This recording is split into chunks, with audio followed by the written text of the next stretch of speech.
ना a fine grained soil of ठीक a fine grained soil of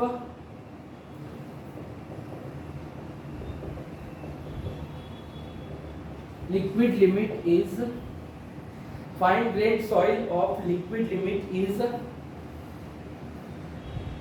60%, plastic limit is ठीक 20%, ठीक as per USCS and plasticity chart soil is option A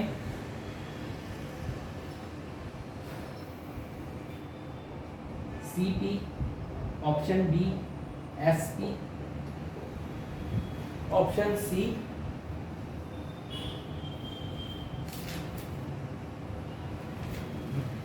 ठीक option C है CH और option D है आपका CL। ऐसा करके क्वेश्चन था, ठीक है, कि एक फाइन ग्रेन सॉइल है जिसका लिक्विड लिमिट 60% है, प्लास्टिक लिमिट 20% है, एज पर USCS and plasticity chart soil is, ठीक है। यहाँ पे यूएससीएस दिया है, मतलब आपको यूएससीएस यूज करना है, ठीक है। इस यूएससीएस के लिए जो प्लास्टिसिटी चार्ट है ना, वो उतना इंपॉर्टेंट नहीं है, ठीक है। समझ में आया? मेन प्लास्टिसिटी चार्ट आपका इंपॉर्टेंट है इंडियन स्टैंडर्ड सॉइल क्लासिफिकेशन में, है ना। उसमें 18 ग्रुप्स है, वो अपन कल जब देखेंगे तो और अच्छे से आपको क्लियर होगा। हालांकि आपके सिलेबस में यूएससीएस सेपरेटली दिया नहीं है, बट बेसिक आईएस क्लासिफिकेशन का यूएससीएस में ही है। उसमें आप देखोगे, है ना, ये सब, ठीक है, कि ये OL क्या है, CH क्या है, HL क्या है, ये सब देखोगे तो आपका दिमाग चकरा जाता है। वहां पे मेरे को डबल ट्रिपल मेहनत करना पड़ता है ना भाई, ठीक है। और लंबा चौड़ा होता है, क्योंकि एग्जाम में आपको आना आईएएस से ज्यादा चांसेस है ना। इसीलिए मैंने आपको यूएससीएस तो करवा दिया, क्योंकि छुपा हुआ है, ये पढ़ना तो है, आप छोड़ नहीं सकते। समझ में आया? ठीक है, चलो तो देखते हैं अब एक क्वेश्चन कैसे बनेगा। ठीक, क्या क्या दिया हुआ है भाई। सबसे पहले आपको दिया हुआ है लिक्विड लिमिट, ठीक है, 60%, ठीक। प्लास्टिक लिमिट कितना दिया हुआ है? 20%, ठीक है। एज पर USCS plasticity chart and plasticity chart soil is, ऐसा आपको क्वेश्चन पूछा। तो सबसे पहले तो आईपी आप निकालो सॉइल का। क्या होता है आईपी? प्लास्टिसिटी इंडेक्स का फॉर्मूला मैंने बताया था ना, liquid limit minus plastic limit, ऐसा होता है, ठीक है। लिक्विड लिमिट आपका कितना है? 60% माइनस प्लास्टिक लिमिट आपका कितना है? 20%, तो ये कितना हो गया? 40%। समझ में आया? अब इक्वेशन ऑफ ए लाइन, ठीक। इक्वेशन ऑफ ए लाइन क्या होता है? IP is equal to 0.73 liquid limit minus 20, ये आपको फॉर्मूला यहाँ पे लगाना है, ठीक है। तो आईपी आपका क्या आया? 0.73 इंटू लिक्विड लिमिट कितना है? 60 माइनस 20, ठीक है। जब आप ये करोगे तो कितना होगा? ये 0.73 इंटू 40, है ना भाई, ठीक है। 0.73 इंटू 40, तो ये अप्रोक्सीमेटली 29.3, इसके अप्रोक्स परसेंटेज में आएगा, परसेंटेज में ही रहता है ना भाई, याद रखना। 29.3%, नोट करते चलो।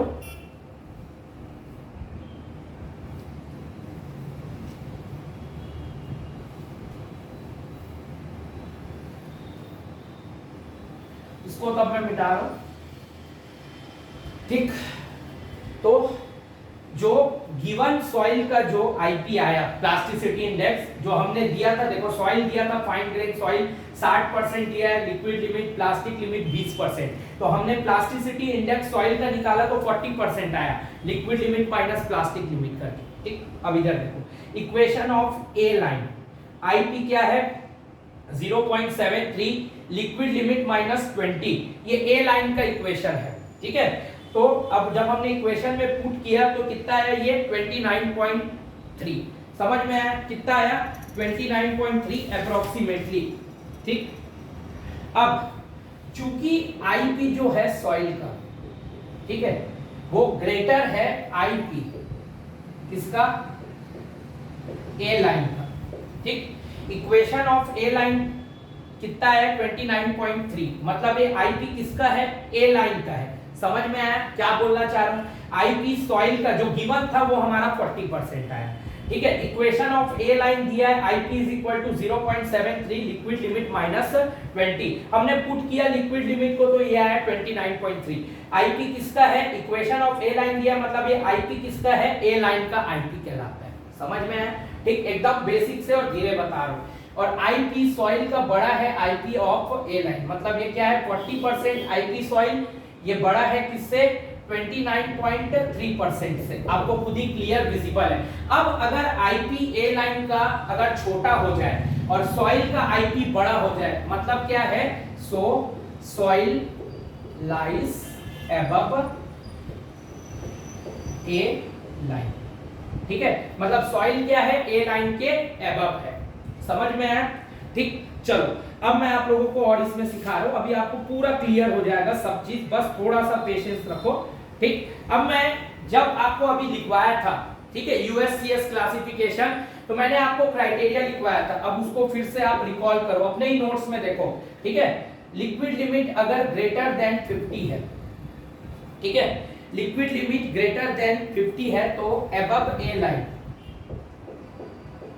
अबव ए लाइन कितना होगा आपका, एक ही आता है, वो आता है CH, और बिलो ए लाइन कितना आता है, बिलो ए लाइन में आपका क्या क्या आता है, तो ये आपका आता है MH, OH, है ना भाई। हमने अभी देखा है, आप अपने नोट्स में देखो ना यार, मैंने लिखवाया है लिक्विड लिमिट अगर 50 से ज्यादा है तो अबव ए लाइन में CH आता है और बिलो ए लाइन MH, OH आता है, और लिक्विड लिमिट अगर 50 से नीचे है तो बिलो ए लाइन बस आता है, अबव ए लाइन की तो वहां पे बात होती नहीं है, ठीक है। अब यहाँ पे क्वेश्चन में आपको लिक्विड लिमिट कितना दिया हुआ है, 60% दिया है ना, ठीक। तो as per question liquid limit is equal to 60%, 60% क्या है, ग्रेटर है 50% से, सो लिक्विड लिमिट जो है वो क्या है, ग्रेटर देन 50% से। और हमने यहाँ पे क्या निकाला है, सॉइल लाइज अबव ए लाइन, ठीक। लिक्विड लिमिट भी यहाँ पे क्या दिया है क्वेश्चन में 60%, जो कि 50% से ऊपर है, यानी लिक्विड लिमिट ग्रेटर देन 50%, ठीक। 50% से भी ज्यादा है लिक्विड लिमिट और सॉइल लाइज अबव ए लाइन दिया है, मतलब ये वाला क्राइटेरिया आपका कंसीडर होगा, तो ऑप्शन सी जो है वो आपका करेक्ट होगा, CH। समझ में आया, ठीक है, और यही आपका करेक्ट आंसर, बिल्कुल सही, ठीक। हमने क्या किया भाई, एक बार शॉर्ट में मैं फिर से बता रहा हूं, देखो क्वेश्चन दिया था आपको यूएस क्लासिफिकेशन का यूज करना था, ठीक। हमने क्या किया, लिक्विड लिमिट दिया है, प्लास्टिक लिमिट दिया है, तो दिया मतलब है वो सॉइल का है, तो सॉइल का हमने निकाला फॉर्मूला, जो हमने अटनबर्ग लिमिट जब पढ़ रहे थे तो मैंने बताया था इंडेक्स प्रॉपर्टी में भी, liquid limit minus plastic limit की है 60 माइनस 20 की है 40% आया। समझ में आया, ठीक। फिर हमने लगाया इक्वेशन ऑफ ए लाइन, ठीक, तो ये फॉर्मूला होता है 0.73 लिक्विड लिमिट माइनस 20%, ठीक है।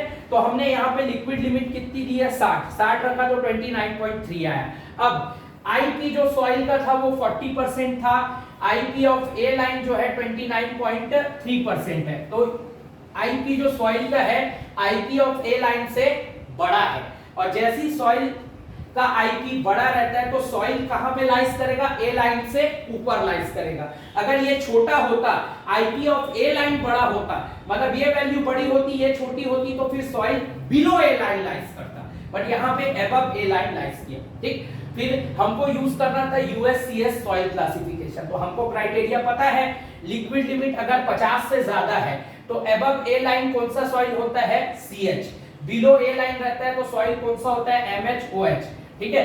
बट हमने देखा क्वेश्चन में लिक्विड लिमिट की वैल्यू कितनी है, 60%, 60% किससे ज्यादा है, 50% से, ठीक है, 50% से ज्यादा है मतलब लिक्विड लिमिट 60% है, मतलब 60% ज्यादा है 50, यानी लिक्विड लिमिट ग्रेटर देन 50, ये क्राइटेरिया आया। और हमने ऑलरेडी कंक्लूड किया है कि सॉइल लाइज करेगा अबव ए लाइन। तो जब लिक्विड लिमिट 50 से ऊपर रहता है यूएससीएस क्लासिफिकेशन में, तो अबव ए लाइन एक ही सॉइल रहता है, वो होता है सीएच। और यहाँ पे लिक्विड लिमिट 50 से ज्यादा है 60%, साथ ही साथ सॉइल अबव ए लाइन लाइज करता है, तो कौन सा आंसर करेक्ट होगा? सीएच। समझ में आया? ऐसे बनता है प्लास्टिसिटी चार्ट का क्वेश्चन, ठीक है।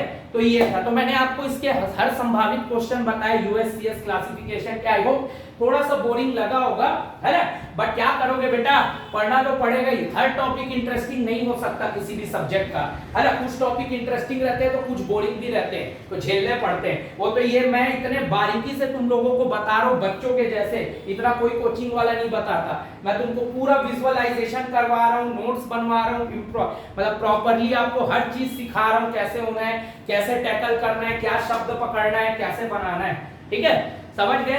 चलो, तो ये वीडियो यहीं तक था। अगले वीडियो में अपन देखेंगे इंडियन स्टैंडर्ड सॉइल क्लासिफिकेशन, और कुछ इसके टॉपिक और हैं जहां से क्वेश्चन आया। अगले ही वीडियो में अपन कवर करेंगे जल संसाधन का जो क्वेश्चन आया था जेई का, है ना भाई, ठीक है। बहुत इजी क्वेश्चन था वो, ठीक, समझ में आया, तो वो भी कवर करूंगा। तो ये वीडियो यहीं तक था। आशा करता हूं आपको वीडियो पसंद आया होगा, है ना, वो अच्छे से पढ़ना इसको। और किसी को अगर ये क्वेश्चन ऊपर से क्या होगा, तो अपन आईएएस क्लासिफिकेशन में भी एक इसी टाइप का न्यूमेरिकल में, मतलब ऑब्जेक्टिव न्यूमेरिकल बोलते हैं इसको, इसी टाइप का एक और करवाऊंगा। अब उसमें मैं बनवाऊंगा प्लास्टिसिटी चार्ट। समझ में आया? अगला जो वीडियो रहेगा इसमें मैंने प्लास्टिसिटी चार्ट आपको नहीं बनवाया है ना भाई। इसका भी होता है प्लास्टिसिटी चार्ट, लेकिन वो उतना इंपॉर्टेंट नहीं है, एग्जाम में उसका यूज है ही नहीं। समझ में आया? ठीक है, एग्जाम में यूज होता है आईएएस क्लासिफिकेशन के प्लास्टिसिटी चार्ट का, तो वो अपन अगले वीडियो में देखेंगे। उससे आपको यूएससीएस का भी चार्ट क्लियर हो जाएगा, वहीं पे मैं एक साइड में थोड़ा सा बना के उसको भी क्लियर कर दूंगा, ठीक है। समझ में आया? तो ऐसे यहां से क्वेश्चन बन सकते हैं यूएससीएस से, ठीक। Thank you.